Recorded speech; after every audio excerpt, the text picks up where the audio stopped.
in courtship, let's say the love in courtship breaks when they get married. I don't know why. I don't know. Like when they are dating. I don't know that expression. The kind of relationship that exude during courtship does not linger into marriage. Is that what you're trying to say? Yes. Okay, beautiful. That's a very good question. So I'm sure that's beautiful, baby. You've done very well. You've done very well. Now let me give an answer to this. It's a long one though, but I'll try to make it as brief as possible. Now, during courtship, you're still hiding from each other. You're not real with each other. You're trying to impress each other. And so the tendency is there for you to often, do a little bit of play out. You're trying to convince the other party that I'm the best person for you. So that is always there during courtship. Like I always say to people, it doesn't matter how many years of courtship, you will never know each other until you get married. So it is at the point of getting married that you now begin to, the real you now begin to play out. Okay? And unfortunately, since even if we are the same, we brought up the same way, we have the same perception about life and everything, the fact that we are very individualistic as human beings, the tendency is there for you to come up with an attitude or behavior that is totally off stage for me because I'm not familiar with it. So that's the number one thing. The number two aspect of this as well is that, you see, when people are courting, they tend to put in a lot of effort into the relationship, because mind you, the whole essence is to end up with this person. The man is going to try his very best to try impressing the young lady so that she knows that he's the very first person for him, for her rather. But at the end of the day, it tends to fizzle out, okay, after marriage. Now the question will be why? By the time marriage sets in, a lot of factors also comes to bear. The number one thing is that, take for example, maybe after marriage, 9 months after, she delivers a child, and she's no longer as slim as she used to be. So that's initial, mind you, because men are very, sight stimulated. A man looks at a woman and feels, oh my God, this is the best thing ever for me. Now she's married and she's all roundy. And the man is wondering, what's going on here? I mean, that face used to be very slim and tender, and then now it's all puffy and all that. So that could, physical attraction might begin to dwindle as a result of that. Then the second aspect also to this is that, well, the seriousness during wedding, let me put it that way. If people would take marriage as serious as they were when they were about getting married, when they even got married, the wedding preparation and everything that goes with the preparation, believe you me, I think marriage will be more enduring than it is right now. We tend to take each other for granted. It could be the man, it could be the woman, because you always believe that this person would always be there. So the tendency is there to also take each other for granted. You also have external factors as well. Okay, maybe it is outlaws or in-laws. Okay, they also tend to have their own input in this. Now, if you happens to be married to a family that seems to love your spouse a lot, that they had difficulty letting go, that would also play out during the course of the marriage as well. But the long short of this is that marriage is never a bed of roses.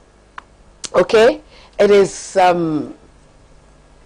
It's very important when the two people involved will do their very best to make the marriage work, by looking at some of the issues that we've just mentioned. Like I said, it's a whole day thing, okay?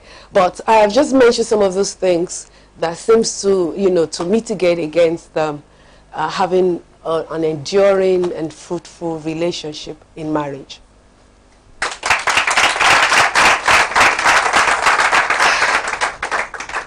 Good evening, Mama. Good evening, everyone. I have some list of questions here. Okay. All right. Just get to it. Even though I'm beginning to get relaxed by this. Yes. All right, Mama. The first question is this. There's this tendency among Christian folks, especially with the young ones. The brother wants to get married, and he hears God and says, okay, there's a sister. The Bible says, marriage is honorable, the bed undefiled.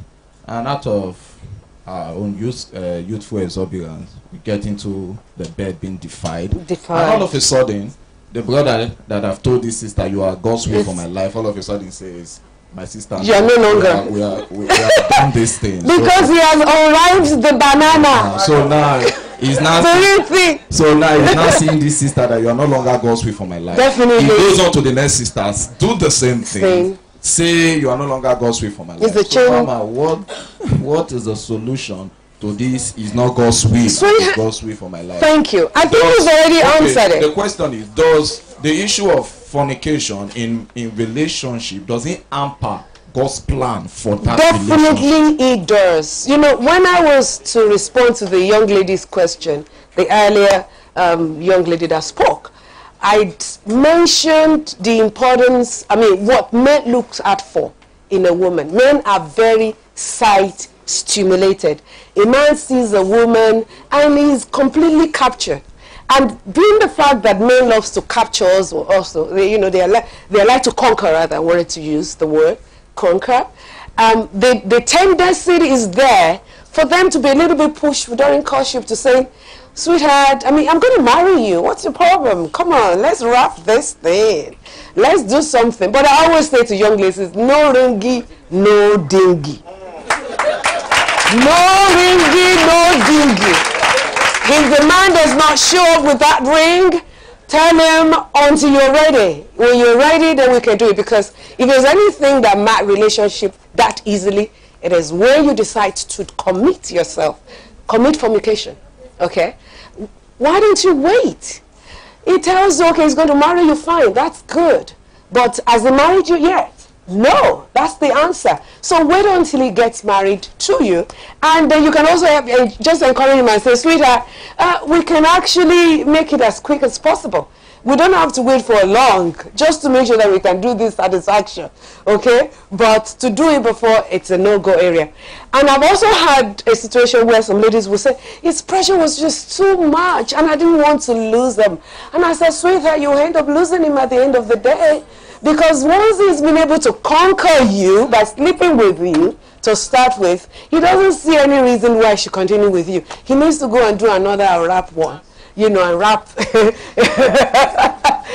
up another girl or rap her again. So because they just love to conquer and all that stuff. So that's the tendency. Young ladies out there, please, without a man proposing and actually really cementing it with a ring in your hand as evidence of marriage. I'm not talking about the ones you do in the bedroom where you promise each other. That's no, that's not what we're talking about.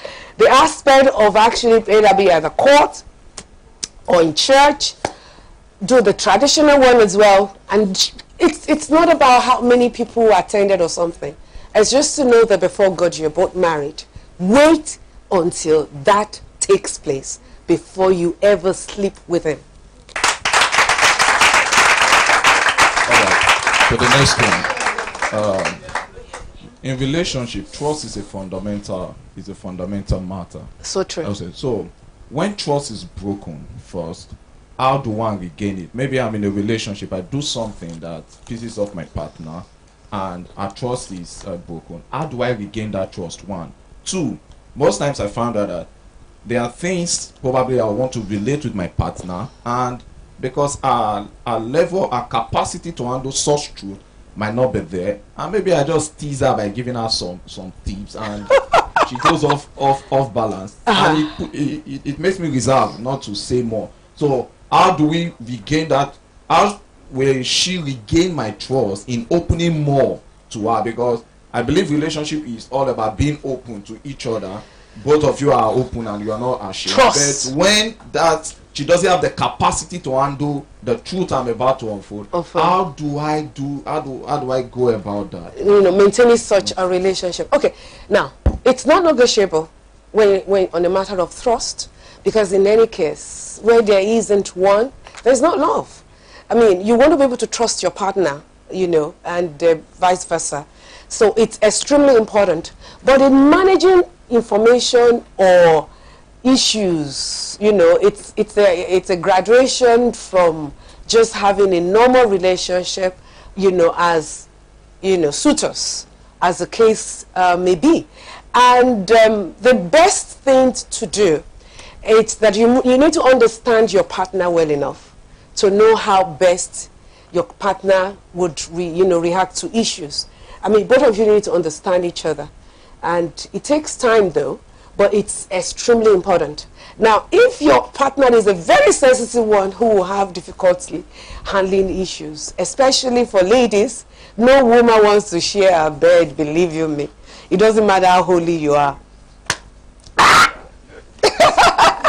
No woman wants to share her bed with another. It's only natural, okay? No woman wants to. So the issue of trust, you know, relating with that, and then maybe something happens, and then, of course, the other party feels cheated, betrayed, and what have you. It is still expected of whoever it is that has violated the relationship to be able to own up and say, I'm sorry, this has happened. But Nigerians are not very familiar with that because they feel that, oh, maybe if I'm very honest and I come out to say, well, this has happened, maybe she will have difficulty dealing with it. At first, she might. And it's natural because it's someone you love that you can feel the pain, or, you know, it's how much you love someone that you can actually feel the pain of betrayal or anything at all. You understand? So, but it is still better for her to hear it from you, or vice versa. Okay? So, but it is the way it's presented that also matters a great deal. For instance, I mean, let her build a show. Because you see, sometimes we're human beings. People can stray, all right? People stray for different reasons and all that stuff. Or things do push people to do it, some things. But that does not, your mistake is not you. I guess that's what I'm trying to say here. Your mistake is not you. So you're not to label yourself based on the mistake you might have made. Okay, because people do make mistakes. But the most important thing for you to be able to come to that realization to say, okay, well, I made mistake, and see how you can work it out with your partner at the end of the day. But please don't lie to your partner. The partner might feel very bad about it, but still find a way of breaking it nicely and all that, and build back reassurance. Build back reassurance is extremely important. If someone feels betrayed or anything, or maybe it doesn't matter how volatile the issue might be, I'm just using that as an example, all right, it is always better to build back trust, because the person would definitely be, you know, there will be distrust, all sorts of things will come to play, but then you now have to show that person that, well, I am not that mistake that just happened, okay, it just happened, but I'm sorry, and if you give me a chance, I'm going to prove that to you. Yes! Yes. Hello, everyone. Good day, man. How are you? You look good, baby. Thank you so much.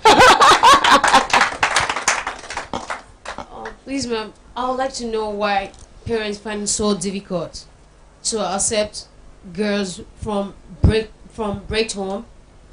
For instance, a guy truly loves a girl. Let's say he likes a girl and he walks back to the girl to tell her to make his intention known to the girl.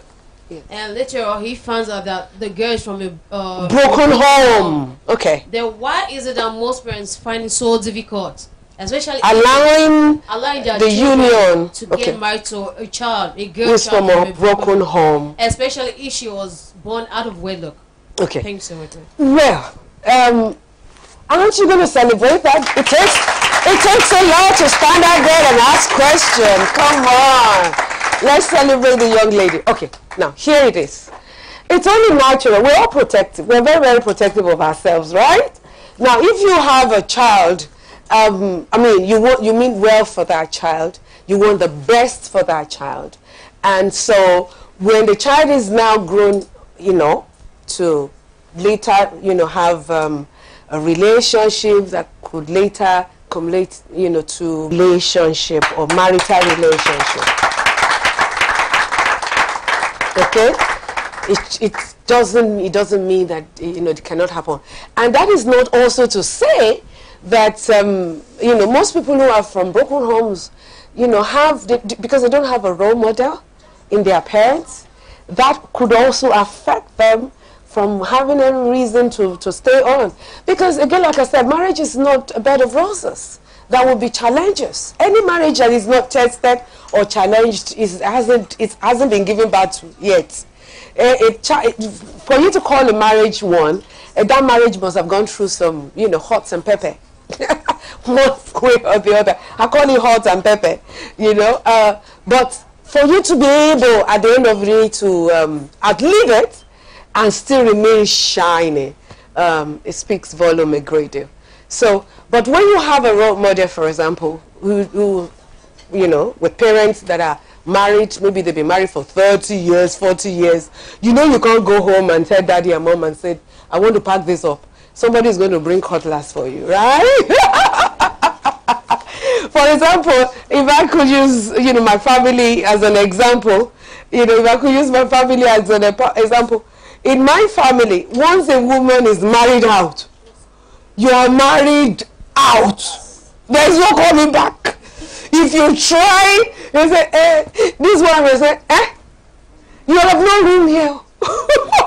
We packed you out long ago. You have no room here, and even when your spouse is the one who seems to be at fault, I know that it's you that will pounce on. You look at your face, your neck. Did you say that to your husband?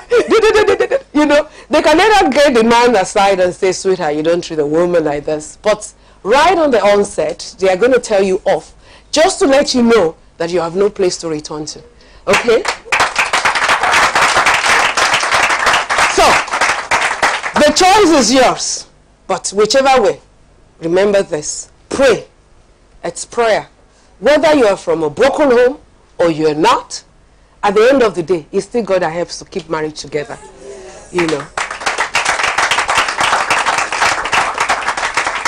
Good evening, everyone. Good evening, Mom. Good evening, baby. I didn't know you were going to be asking me one. I came in prepared. I always call I've always called her my model. And she's really shiny right there. Thank you, Mom. Yes, Thank you baby. so much. Now go ahead. I'm all listening. Questions for you. I got them listed out here. The first one is for our ladies. We could actually see a man that we like, maybe his character, his physical appearance, or there's this attraction that we get, and maybe we're not. He seems to score the score. He has the mark with his face and the physique. But when you dig deeper, then you begin to discover. It could be like we want to get something to do with him. We could have we call it a crush. Have a crush on him. Okay. And it's only normal in the African setting for the man to be the one to go after the woman. Definitely. So I want to know if it's a problem for a woman to approach a man, even if it's not like you're choking him, but just get your intentions known. Like, I have something for you. I don't know if is it proper for a woman to be the first to do? Do you think there's something going on between us? Okay, now put it this way. Let's look at this differently. I know a lot of people will say, oh my God, with what I'm going to say now, but yes. To a large extent, there's nothing so bad. To a large extent, understand my English. Okay? Understand my English. To a large extent, there's nothing so bad in a woman developing interests in a man or for a man, and then you want to make your interest known. Even though customarily, it ought to be a man asking a hand in a woman's hand, customarily. But we not live in a very civilized world. So how do we create this balance? That's why I say you're going to probably going to bring out a dagger or something and say, Mama, are you really saying this? Now, how do you go? As a young man, you prayed about him and you believe God is leading you. You believe this is the man for you. That's not the time you should be parading in the presence of the young man and be saying, excuse me, I'm here. God spoke to me. God spoke to me that you are going to be my husband. The man will say, God never did. God never said anything to me. You know what I mean? You know, you will definitely reduce yourself as a lady. That's the aspect I want to knock at because it's very important. That's why I said to an extent. But if you believe that is God's choice for you, be on your knees and pray about it, and keep your mouth mute. Don't say what. Don't give him any sign to make him feel that this is the person. But at least being a wise woman, so you be at your very best behavior when he's around. You be at your very best behavior when he's around because you don't want to, spoil this garina. You know what I mean? You already have a crutch for him. So you be at your very best at the end of the day. But you're not to be the one to walk out to him and say, sweetheart, let's do this show. Okay? You shouldn't. I mean, pride yourself. Put a little bit, sweetheart, young lady, baby. There's a difference. Let me tell you something. I mean, it's only when you don't know who you are, that you allow yourself to be walked over as a woman. God has made you special. It took time with you, whether you are short or tall, slim or fat, whichever, shape it is that you belong, you are simply you, and there are no two you. So don't put yourself a doormat for a man to walk on just because you need to get married. God will give you your home. Thank you very much, ma'am. My second question is, normally as unmarried people or human beings, we have this people who are attracted to. Yes. For a guy, he can be attracted to a girl who is fair and chubby or tall or slim or whatever. So true. But along the line, it's possible for the man to see a girl that doesn't have those physical appearance, but she has a very good character, and he wants to marry her. But is it a problem if you get married to someone who doesn't have those physical appearance that you've always craved about? That you've always wanted. As a lady, you could have, you could crave for a man who's tall, slim, dark, or whatever, but the one coming to get married to you is this short and fat man. He tampons. Yes. He has a very good character, he has God and all that. Is it a problem if you end up getting married to that person, undermining the physical appearance? Sweethearts, there is nothing wrong about that. That is the problem. Sometimes we're moved. Mind you, I have to create a balance here. Okay? Number one, I can't head up. Okay, I'm just being sincere. I mean, there has to be a little bit of physical attraction to allow me even pay a little bit of attention, to you. If the thing is not there, even if you are speaking in tongues we want to.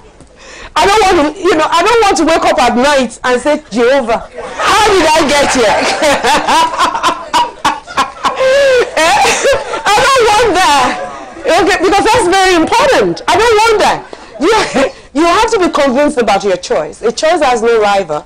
And so when you're about to make a decision, that has to do with a lifetime thing, you have to put everything in check. Your thinking curve must flow with it. So, but sometimes we can be a little bit rigid, especially when you're still young. The tendency is there to say, okay, check, tall and slim, check, pointed nose, check,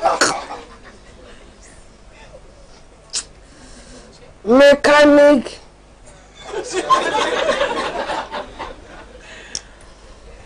and so on and so forth. Okay? But believe you me, once I could say that it is of importance for you to have some level of attraction, you need to look above that. You need to live above that. It should mean something, you know, that you have prayed about. Like you said, you know, she made mention of something that I think is very crucial, a character. Okay? Like, I would never advise a young lady to marry a man who does not have respect for his mother, because he will end up not having respect for you. That's character. If the man you are dating talks anyhow to his mom, guess what you are going to receive later? He might be doing all the dirty did right? By the time you get him, you say, come on, sit down there. Who born dog? Yeah, because, I mean, that's just him. You might have been putting up a front, you know, before now. So, by and large, what I have just said is that you need to, you know, there are certain factors. Maybe I should just run through it because it's very, very important. That has been a great, it's a great challenge for young ladies, who are desirous of getting married. So the number one thing you need to do, baby, number one thing, you pray about it. Ask God to give you your own husband. Your husband might turn out not to be, okay. I like using myself as an example. Is that good? Okay. I know you like stories, especially the one coming from me. Anyway, I wasn't planning to marry a man who was once married before. That was not my plan. I didn't pray about it. I didn't fast for that. I was a very hot cake.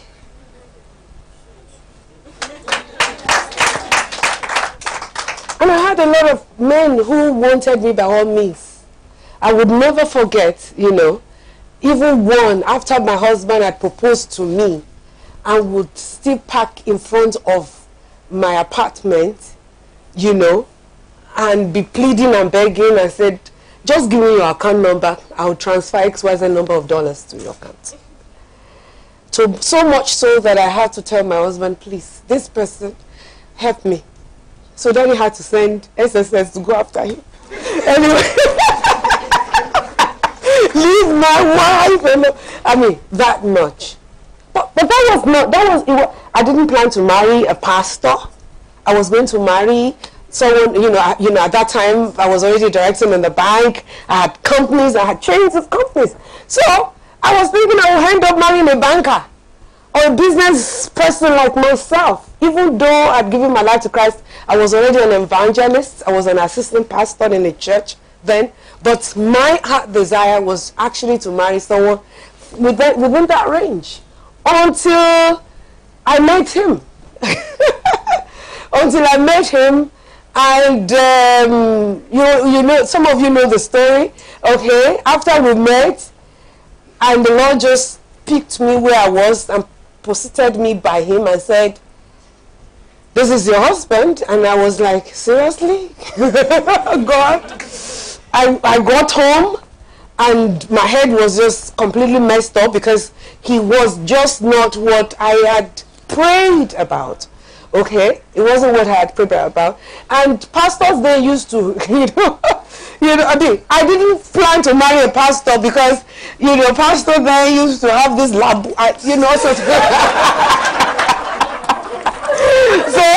I couldn't see myself. It wasn't just part of it anyway. But by the time I fasted for 7 days, and that's where I'm going to, by the time I fasted for 7 days, the 7th day, as I was rounding on my fast, guess who called? My husband. My name is Ayorishi Jaffa. Can I speak with Helen? I said, Jehovah, this one is getting too fast. I have just fasted for 7 days to ask for your mind. But believe you me, I have no regret. Because it's God's choice. God's choice, it doesn't come. See, that does not mean that things will not happen along the line. But the beauty of it is to know that this is God's choice for you.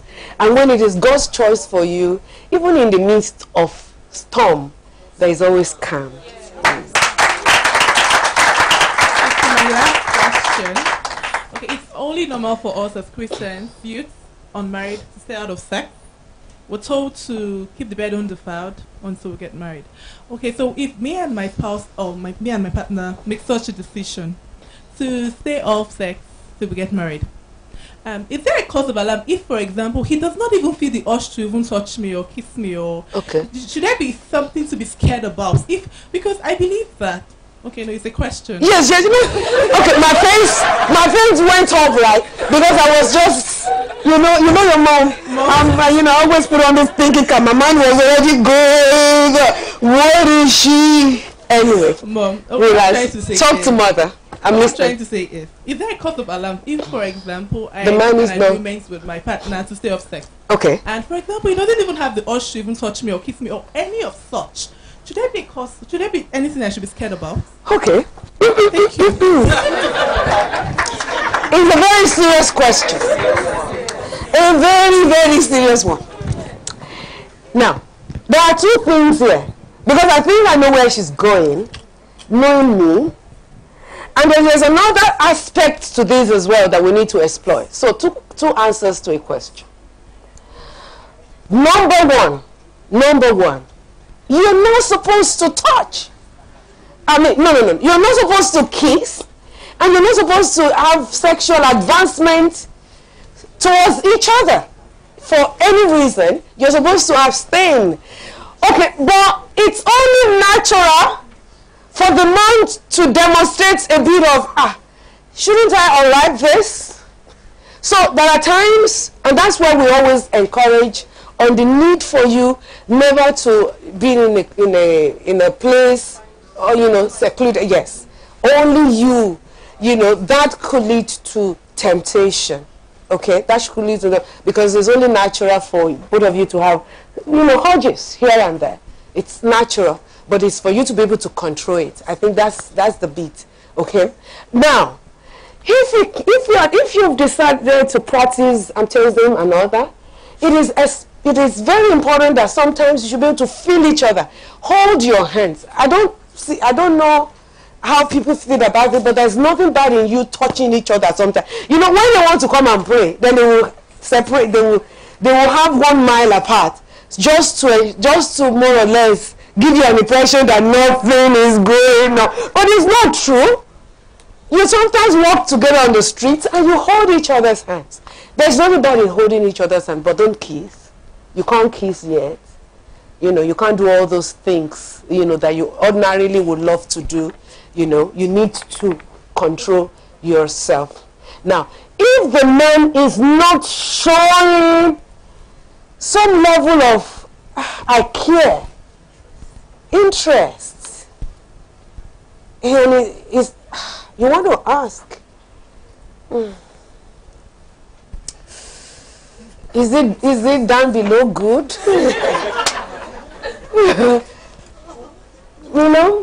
That could come up. You might want to ask that question. And even if that's what the problem is, that does not mean that God cannot solve it. Okay? I'm only just saying, because it's only natural for you to have urges. It's only natural. The only thing is that it has to be controlled. It has to be controlled. And you must not go past holding hands. You can hold hands to pray together. You're walking on the street. And you show a bit of affection and all that stuff. It's very important. You're kneeling down. He helps you up. He wants to show care. You want the man to show care. If he's not caring for you now, is it when he gets married to you that he's going to show care? Some people, some men, because of their upbringing, because of the way they're brought up, they are completely dry. Extremely dry. They love, even to say, I love you, Papa. You have to, quote Genesis chapter 1 to Revelation. The Bible says, Ephesians chapter 5, verse 25. Love your wife as Christ loved the church and gave himself. You have to quote that over and over, because of the upbringing. But caring should be a natural thing, that the man must be able to feel that he cares. But it doesn't come by having sexual relationship or anything. If there's anything at all, that's violation. He's violating you. He has not married you yet. Well, honestly speaking, we can just continue to go on because I'm enjoying myself. I don't know about you. And mind you, let me let you know that you can actually talk to me. You have a voice today. Yes, it's a live program and you can actually call me wherever you are. I'll be very much willing to give answers to those questions that have been nagging you all these years. Come on, bring it to the table. Let's deal with it together. It is Mama Helen and you. Special edition. Back in a moment. Thank you. My name is Mama Helen Orishijafo, the chairman of Eagle Fly Microfinance Bank and the founder of the CEO's company with Mama Helen Orishijafo. The whole essence of this is to see how we can narrow the gap that is existing in the corporate world. After 30 years of being there, I have seen a gap. And through the CEO's company with Mama Helen Orishijafo, this is to allow us close this gap. Why is it that there isn't sustainability, business sustainability in Nigeria? Why is it that in the Western world, you have companies dated as far back as 200 and 300 years?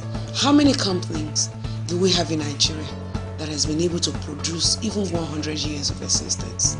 Through this company, I believe we will go into areas of building and rebuilding again so that your business can experience growth and sustainability. And should I say, outlive you. So much so that you will be proud to be a part of this. It's a training ground for all. See you there.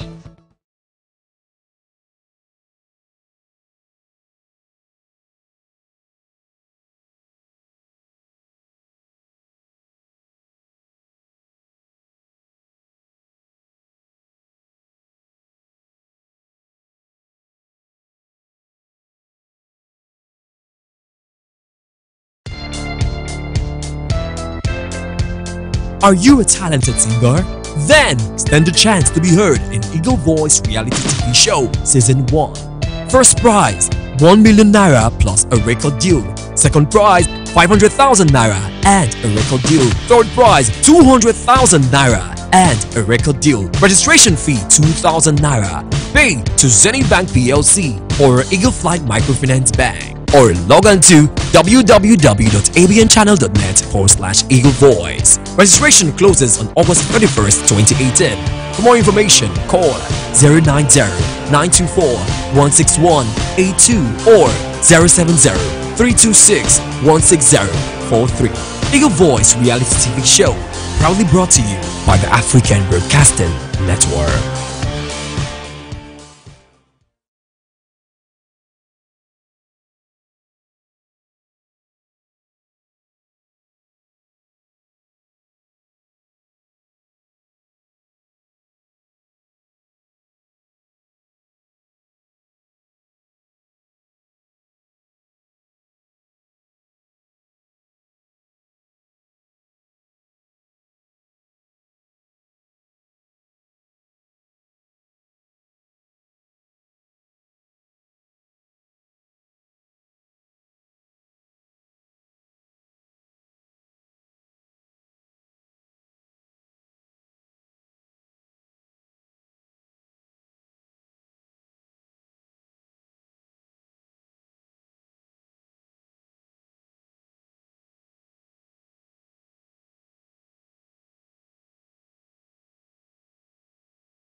With a smile on my face, the brightest I ever had. A smile so bright, it lit up the whole room. That smile. Pondering on the thoughts of our time past, memories we created, emotions we shared, and all the birthday wishes. I mean, not forgetting the time we spent together. And I could tell from a mile away that you'd rather be here than somewhere else, that you'd rather be mine than someone else's. Like the dreams we had to support each other, even in a time of despair. And just then, my phone beeped. Our usual morning pleasantries. And with all the joy in my heart, I decided to reply your text. But just then,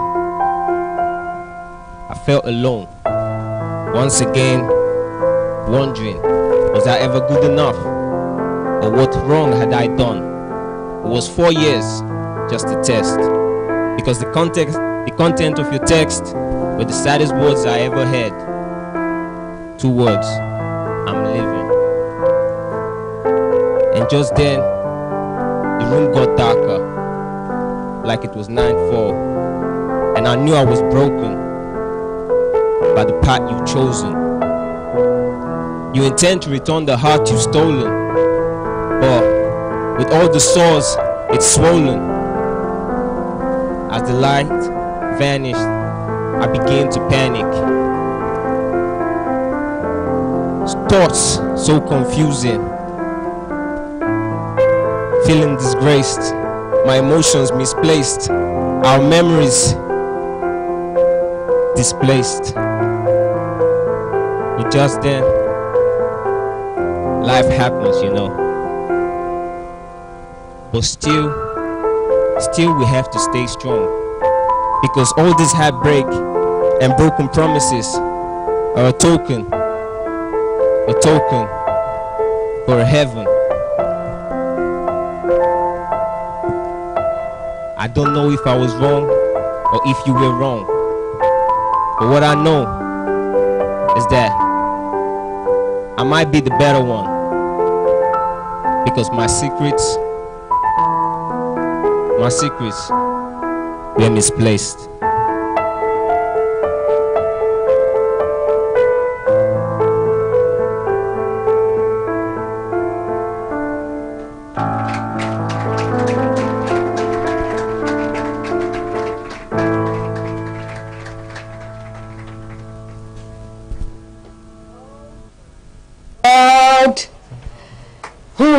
That explains the relationship right there, isn't it? When the heart is panting and you are both longing for each other. Relationship is beautiful. Yes, I mean, a price to pay. You must always pay a price for anything good. And relationship happens to be one of those beautiful things that you must pay a price, for. This is to Mama Helen and you. All the way from Wari, Nigeria, and the young man just did a good job right there, and I'm sure we've all been blessed by that. Maybe there are some people out there, your heart is broken, okay? You feel jilted. Young ladies, you feel jilted. And I think the worst nightmare for any mom is to happens to have a situation where your daughter comes home teary and saying, "He cheated me." Especially that first love situation and all this stuff. Well, it does happen. It only brings the best out of you. You must never. I preached, I think it must have been last Friday, if I'm not mistaken. I preached about don't waste your pain. Don't waste your pain. Someone is on the... Hello? I think it went off. Okay. Now, don't waste your pain. Things would happen in life that is enough to break you, but you must never be broken by the situations of life. Rather, it should strengthen you to becoming a better person. Okay? You're best for it. That's why God permitted it. He knows you can handle it. If you weren't good enough for it, it would never have happened. God cares about you. He loves you so much that He wouldn't want you to have any your heart broken in any form or any way. God wouldn't want you to go through that. So if God had permitted it, then it's for something better. All right? But learn through it. And like I said, one of the ways by which you can you can utilize your pain is when you grow through it instead of go through it. Hello? Hello, this is your Mama Helen and you. How are you? Fine, thank you. Good evening. Good evening. How may I help you? Your Mama Helen and you. Yes, I'm calling from Suka, Enugu State. Okay. Go ahead, baby. May I please know you? May I please know you? Hello? Hello? Mama Helen and you? Hello? Okay. I know, well, this is the problem we have. This is Nigeria. Maybe you can you can also move away from your handset or television. Television set, I beg your pardon, so that we won't have any interruption by any means. However, okay, this is still the level at which our network is, but we're still very much willing to hear from you. Yes, another caller coming in. How are you? This is Mama Helen and you. Hello? Hello, Mama Helen and you? Yes, I'm Miriam. I'm calling you from Kaduna. Kaduna. Awesome, Miriam. How are you? How are you, Miriam? How are you, Miriam? Hello? Yes? Just go ahead and talk. Go ahead and talk. Okay. Okay. I said go ahead. Just stay away from your TV set. Can you just move away from your TV set? Yes, I can hear you. Go ahead and talk to me.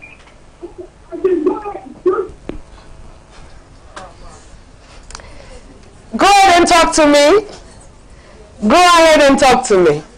Okay. Well, Miriam, never stop trying. Still want to hear from you. It's very important. So I was talking about how to handle or manage your pain and not to waste it. One of the ways by which you do that is to grow through it and not to go through it. Well, if you don't grow through it, the tendency of it being repeated is there. Okay? If you have okay.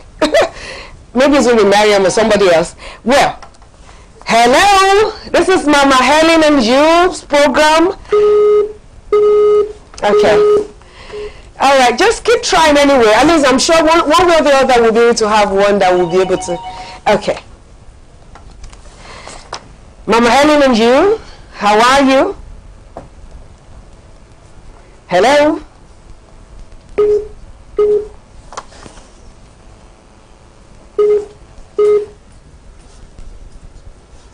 Okay, if there are questions from Facebook or any of our platforms, maybe we can start entertaining that before we're able to put this right.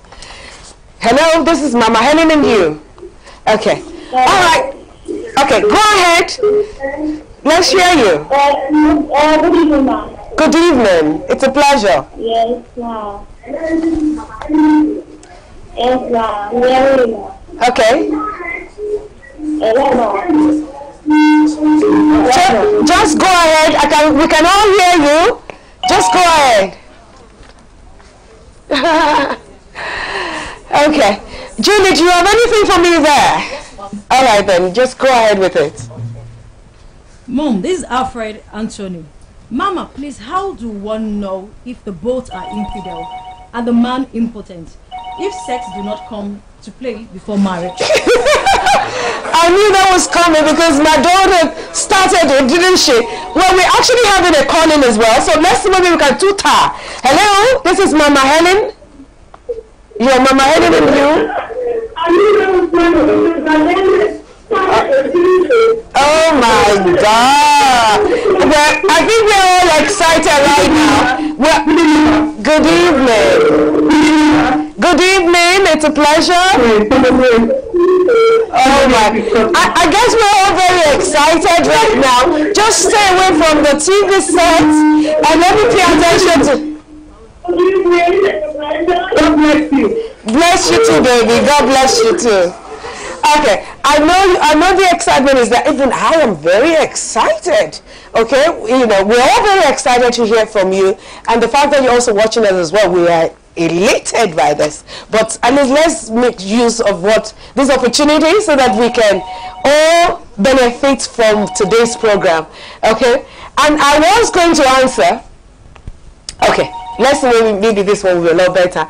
Hello, this is Mama Helen and you. Yes, I want to speak with Mama Helen. Yeah, this is Mama Helen. Hello? Speak on. This is Mama Helen. Yes. This is Mama Helen, baby. Okay, all right. For a few minutes, if you don't mind, let me just respond to that question, and then we can go back during the, the live calling. Okay? Thank you. Now, the question says, how do you know if the man is good out there, down below?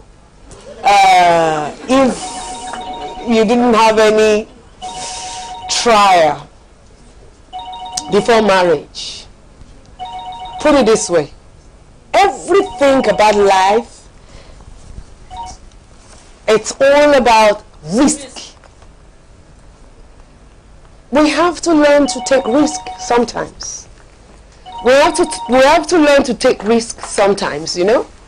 It's a good thing. And for us as Christians, it doesn't even matter, you know, just because, okay, maybe I need to even say this as well. Just because you were able to have a goal with each other before marriage does not mean that it will be sustained anyway. So it's also the same thing in that realm. But what the Bible is actually telling you and I is the need for us to abstain before this. Let us not spoil what you're going to enjoy for the rest of your life. Don't spoil it. Don't spoil what you're going to enjoy for the rest of your life. Wait until the right time. And that right time is after you're both married. Okay? Life is about risk. Take a chance. Okay, Mom. There is a lady I love, but she's 5 years older than me. This is making me slow down because I feel that this age thing will come up. Oh my God. Are you from Aria? Oh, forgive me. I love people from Aria, by the way. I love them. That was just me talking, okay?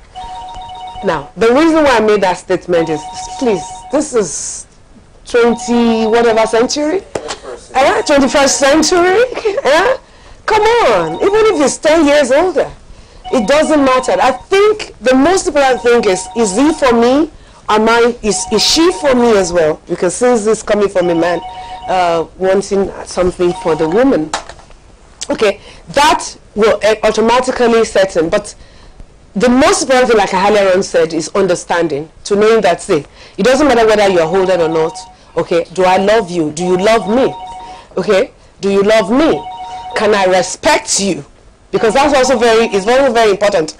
And respect doesn't come by age, though. It comes through many factors. For instance, character. The way you handle your woman will help her to willingly and intentionally submit herself to her husband. Because mind you, submission is not slavery. And it's not a sign of weakness. Submission is you intentionally managing your strength. That's what submission is. So it's not slavery and it is not a sign of weakness. Okay? There's nothing wrong with that. I think that's just what I'm trying to say. There's nothing wrong with that. But you need to have an understanding, you know. I mean, for the female part, because I've had that question also coming from a lady who's saying that, oh, a young man who XYZ years older than what would like to marry me. And I'm saying, sweetheart, there's no problem with it. Is it mature up here? I'm not talking about age. Is that maturity? How does he treat you? Does it make you feel special? Because your man must value you. Come on, you are, you know what I mean? You're too special to be treated anyhow. Hallelujah. Yes. Mom, there's someone else. I just met a man who wants to get married to me. The question is it wrong to find out? I'll take it again. The question is it wrong to find out from him how long he wants us to be in courtship? The person proposed. Well, okay. No. I don't think, has the person proposed yet? Okay, if he has proposed, there's nothing bad in, bringing that up during your conversation to say, sweetheart, how far are we going to go about this thing? Are we doing 7 years down the road? No, because don't tell me you haven't seen such relationships, and it makes me want to call. It just does not make any sense. And of course, no one needs to tell you he always ends up badly. I don't like long courtship. I think that's what I've just said to you. It took my husband, and I met my husband in November, and in April we got married. Yeah. When you start counting 1 year, 2 years, 3 years, and then you'll be seen busy again, another Angela will set it, another one, then confusion will set in at the end of the day, and the relationship might not work out. So, short, nice, cute. Thank you, Mommy. I'll take 2 questions together.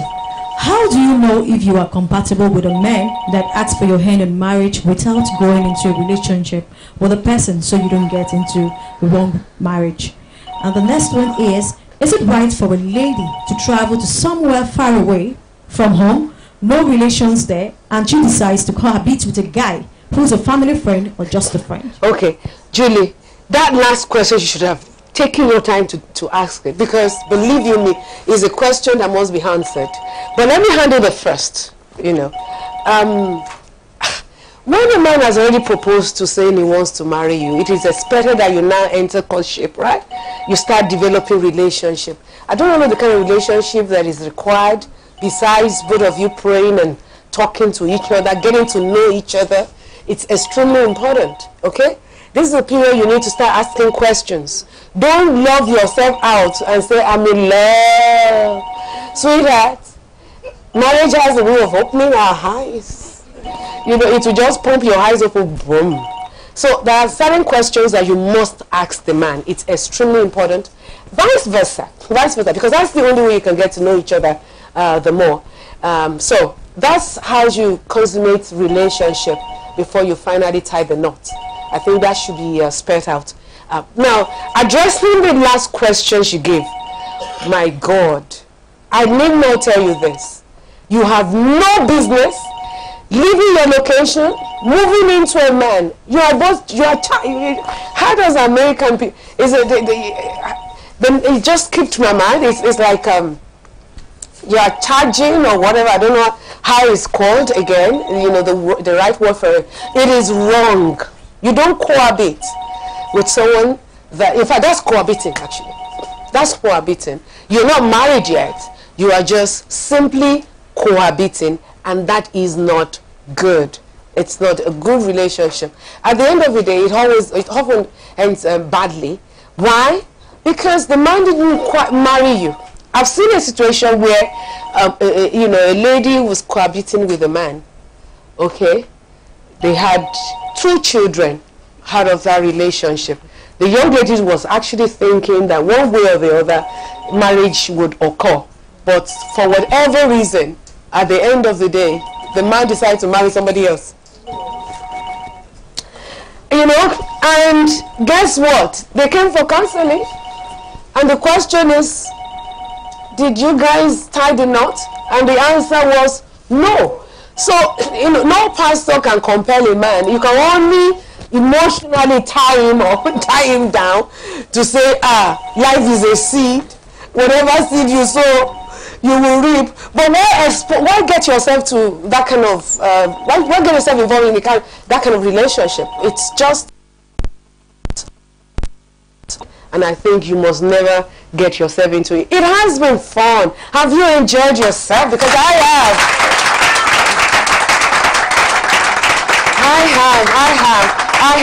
And I noticed that the line has been just ringing uncontrollably. Well, what I would advise all our audience to kindly do, those at various platforms, is to kindly send me a text or email me on Mama Helen and you. You have all our information right there that you can actually use in contacting me, and you can be rest assured that I will be too glad to respond to those questions. Okay, so it has been fun having you wherever you're watching. It is Mama Helen and you, all the way from Warri, Nigeria.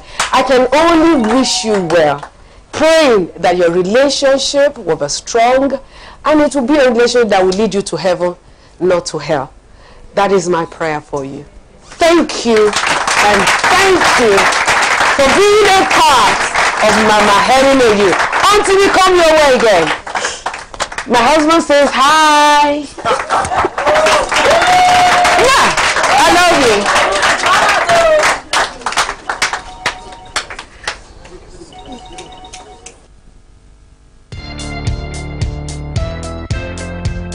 Are you a talented singer? Then stand a chance to be heard in Eagle Voice Reality TV Show Season 1. First prize, 1 million naira plus a record deal. Second prize, 500,000 naira and a record deal. Third prize, 200,000 naira and a record deal. Registration fee 2,000 naira.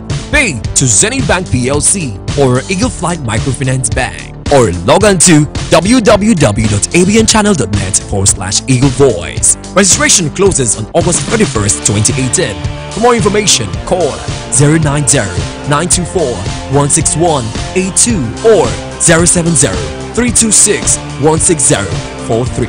Eagle Voice Reality TV Show, proudly brought to you by the African Broadcasting Network.